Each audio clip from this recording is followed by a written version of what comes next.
My name is Andrew Stotts of the Valuation Master Class, and we have another presentation from one of our students. And I am looking forward to this one. So let me just bring Mohammed on right now. Mohammed, how are you? You ready to go? Yes, I'm ready to go. Yeah, well, we are now live, and it's exciting that you can bring your work to the world. I'm going to bring up your presentation right now. Now we can see your company is Nike. So Yeah. I'm going to take myself out of this in just a second, and then you take over. Are you ready? Yes. Okay, I'm going to take myself out now, and then you can start right now. Okay, so Nike. Nike is a company that has a lot on its shoulders considering it lagged behind in innovation in the recent years. And that being said, I would say it would have to meet expectations to unlock the upside. I initiate Nike with a buy recommendation based on a target price of $96, implying an upside of 23% from the current price of $78. I derive my target price from FCFF based valuation using a WACC of 9.6% and a terminal growth rate of 3%. The key highlight would be that industry-leading innovation through high R&D is to be followed by high growth. However, there is a similar risk. Will R&D bear the desired results, or will the impact prove to be immaterial? So let's get on started with what exactly Nike is. Nike is a global renowned American company that specializes in designing, producing, and selling footwear. It also deals in apparel and accessories. Furthermore, Bill Bowerman co-founded the company in 1964 with Phil Knight, and it was known as Blue Ribbon Sports back then. Nike used to deal in Japanese-made running shoes, but after it made a breakthrough in a type of new types of shoe called the Cortez in 1971, it changed its name to Nike. The main brands under Nike are Nike, Converse, and Jordans, and its market share is currently at 39% approximately. So let's begin with what exactly are our stories behind our valuation. So the first thing I would like to say that Nike is constantly decreasing its inventory, moving towards leaner inventory management and lower holding costs. Nike has improved its inventory management between 2022 and 2024, and it is expected to further improve it with leaner inventory. uh, there are higher risks of stockouts and supply chain vulnerabilities. However, it is expected to boost profitability by reducing storage cost, minimizing obsolescence, and improving cash flows in the years 2025 and 2026. However, Nike must be sure it should balance efficiency with flexibility. The next thing I would like to point out is Nike is currently highly focused on high R&D, which I think will be followed by high growth. So, what exactly are the R&D? The first thing is it is pioneering the use of generative AI for product design in its project called Air Athlete Imagine Revolution and AI optimized air technology. It will integrate AI with virtual reality and 3D printing for its benefit, which will allow it to do things within hours that would usually take weeks or months. It would further use the Air project to customize prototype shoes for professional athletes and utilize the AI enhanced technology to refine these for optimal performance. These advancements will change the industry by improving comfort and performance, fostering brand loyalty, and attracting competitors' customers. As a result, in initial years, its capex would grow, but in the later years, its revenue would grow, which will outpace the industry growth. Lastly, and it is going to reduce waste and water use to drive profitability and customer loyalty. How will it do that? Nike has committed towards sustainable development goals, specifically SDG 12, in which it focuses towards being a responsible consumption and production. It aims to reduce material waste by 10%, cut water use in dyeing and finishing by 25%, and recycle waste back into its production.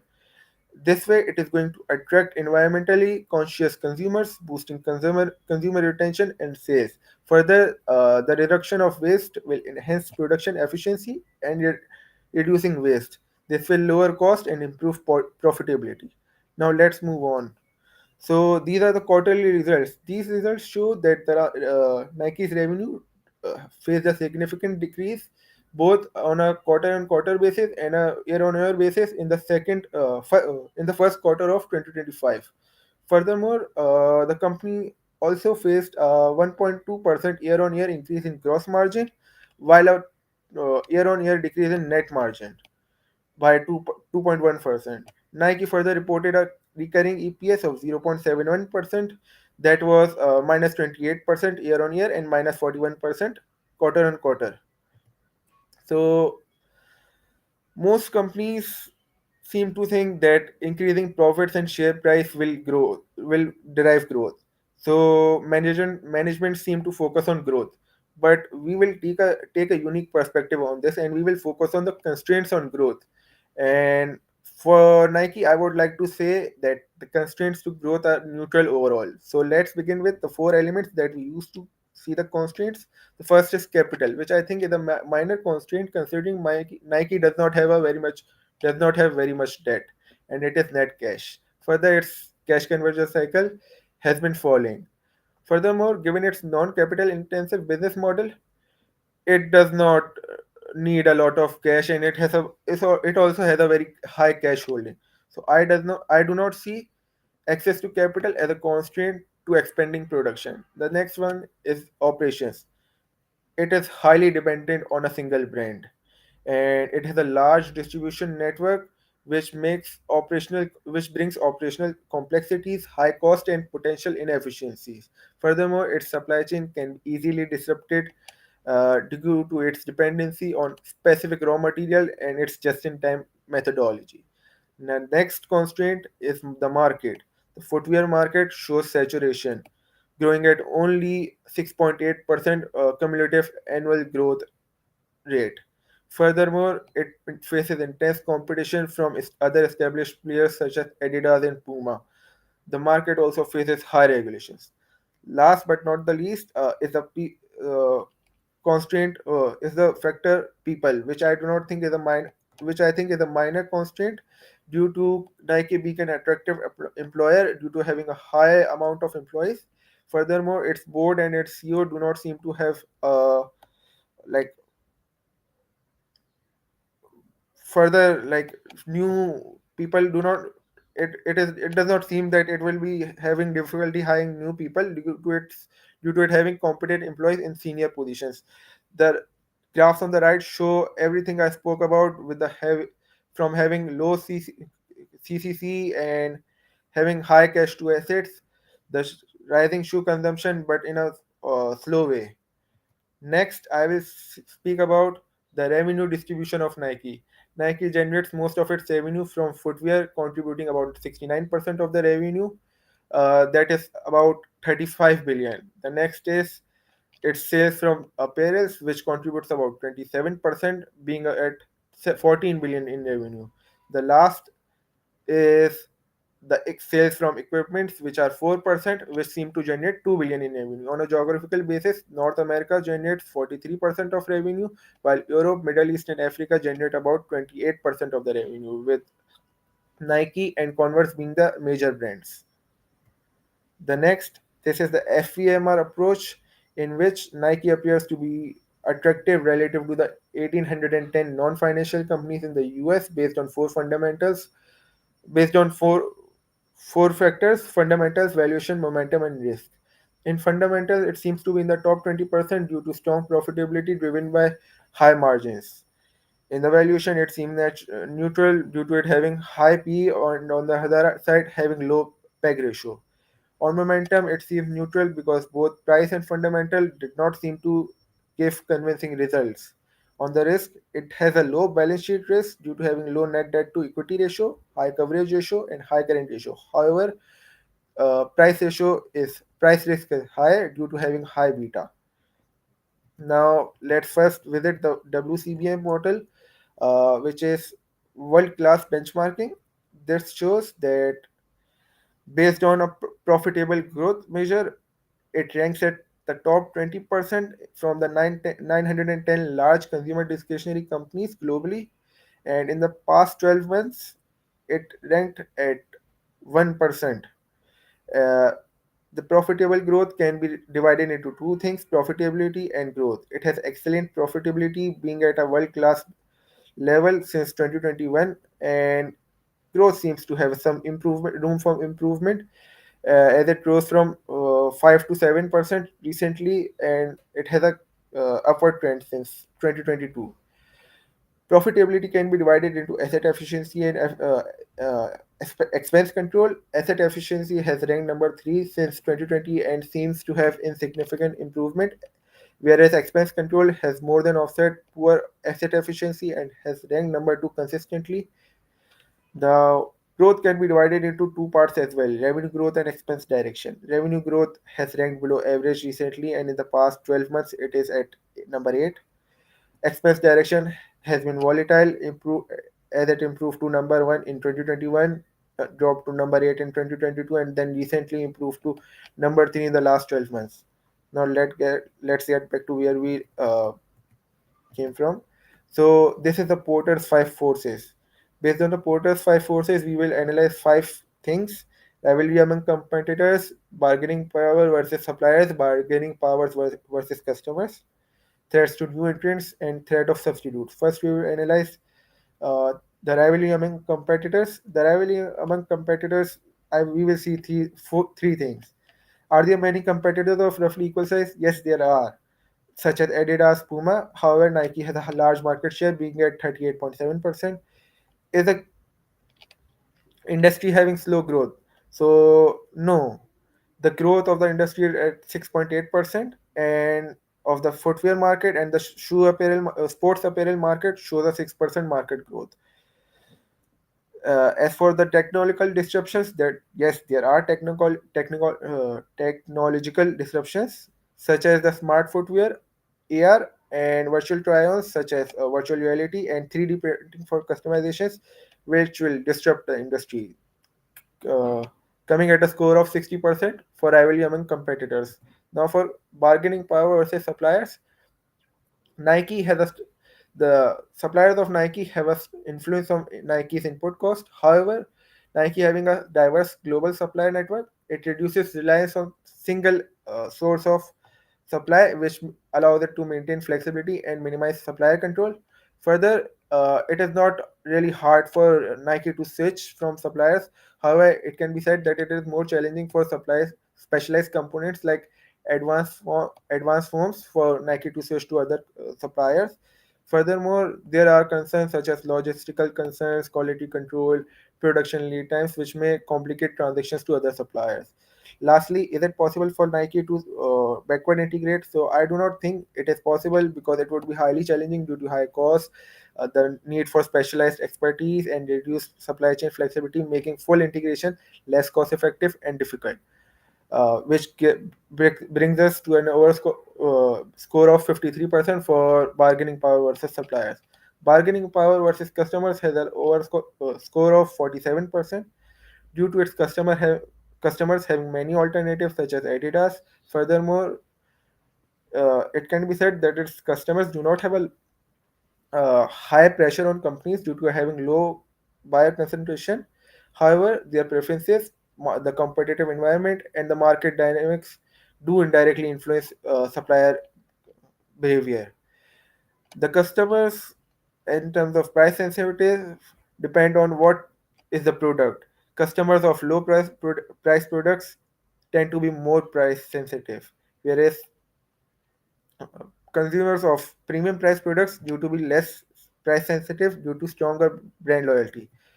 The threat of new entrants is low because the score is 87% and Nike has handled it very nicely due to because entering the new industry is challenging and competitors need significant capital and strategy to compete with Nike. Furthermore, it is not easy for the new companies can easily access raw materials and labor inputs, but it will have to build relationships with suppliers and invest in sophisticated manufacturing process. Furthermore, the new entrants cannot would face significant barriers as it would not be able to easily achieve economies of scale due to having large capital requirements.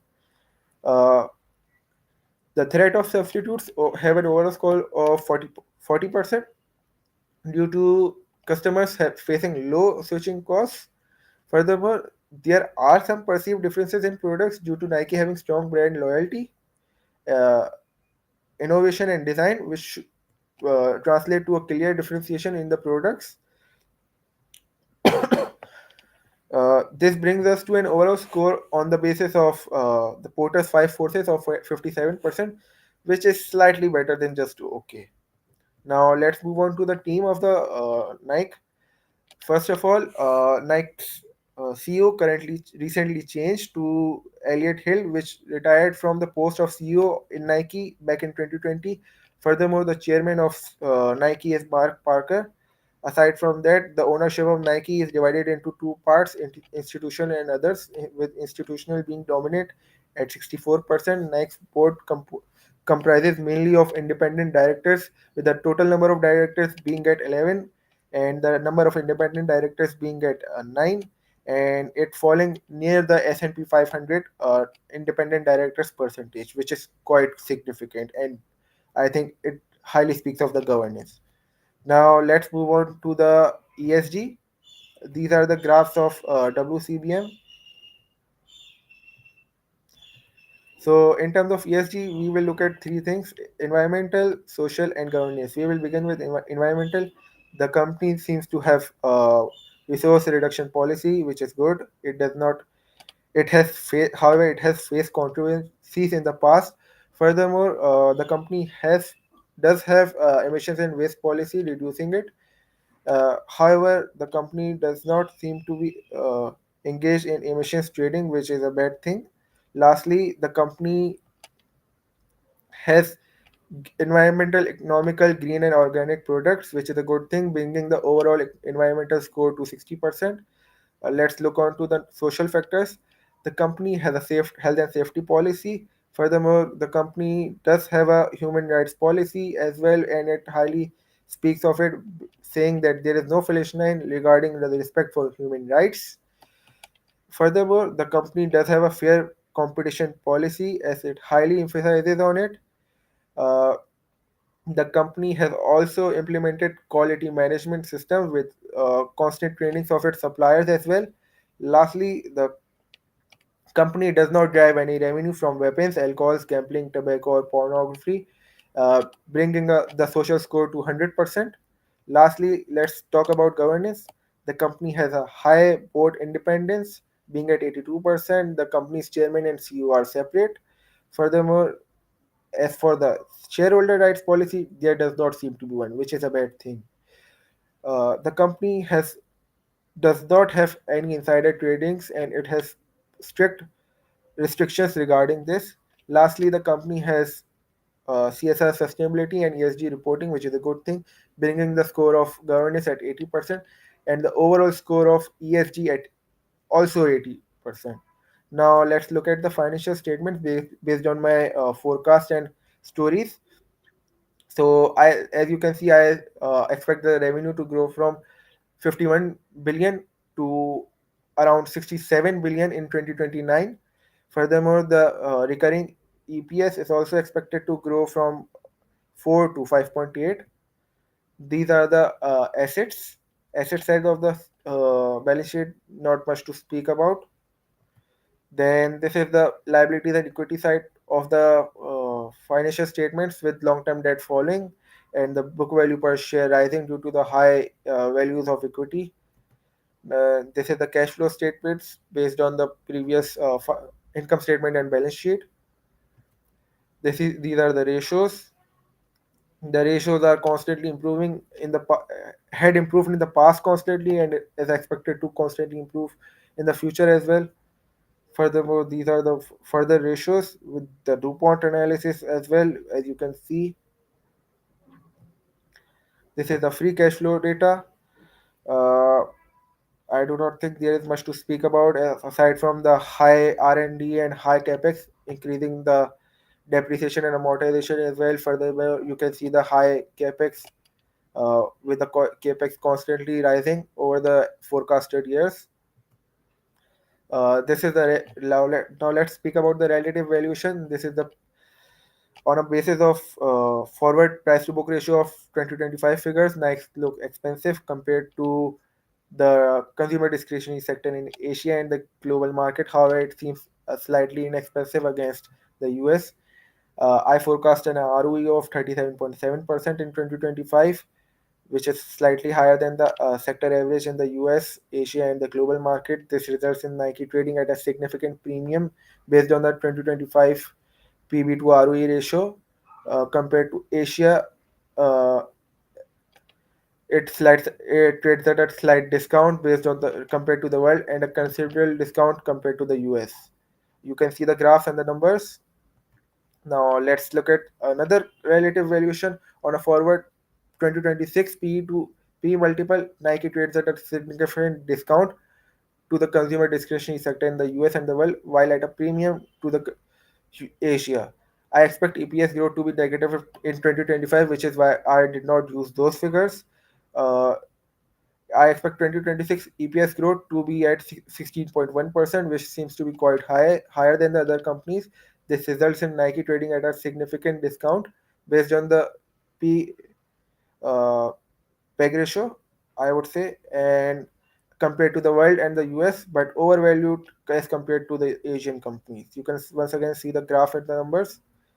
Now let's talk about my valuation. I assume a risk-free rate of 3%, an ERP of 8%, which along with an P2 of 1, that results in a cost of equity of 11%. Furthermore, I forecast a capital structure of around 18.7% debt uh, of total capital.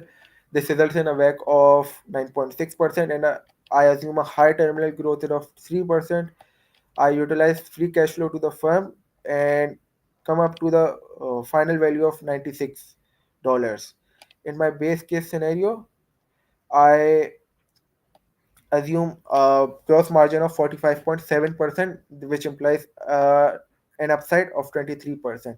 In my sensitivity analysis, which I will show on the next page, uh, the optimistic case of gross margin is 47.7%, which results in a target price of 102, and in the pessimistic case, the gross margin is 43.7%, which results in a target price of $90.